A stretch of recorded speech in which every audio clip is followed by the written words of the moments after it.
Так, смежный крепеж при условии, что мы используем функцию, да, утилиту SVR 32. Значит, ну, попробуем, давай, значит, поставим какую-то VB-шку или рафикс, как его называют. Да, такое ставим. Вот возьмем нашу функцию SVR, поставили.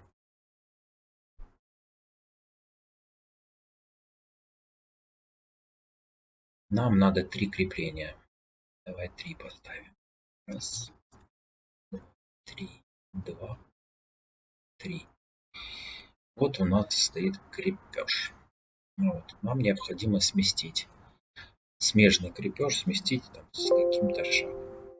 Можно его скопировать на эту стойку. А вот сюда уже мы копируем тоже его же. Ну, чтобы не замудрствовать лукаво. Но нам необходимо его сместить.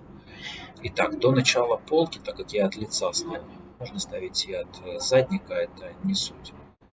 До начала крепежа у нас получается здесь 57 миллиметров. То есть, следовательно, нам в этом крепеже, смежном, скажем так, в этом, надо сместить на 10 миллиметров. А это значит 47 миллиметров. Значит, вот сюда вот мы ставим не 57. Это первое будет 57. А ставим 47. И у нас весь крепеж смещается.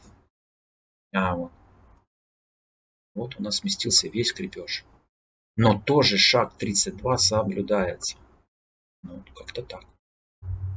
А дальше просто когда уже сместили, ну, опять копипаст, наше все, копировать, вставить, все, вот, пожалуйста. Только я кнопками нажал копировать, а вообще, ну, вот это копировать. Как-то так.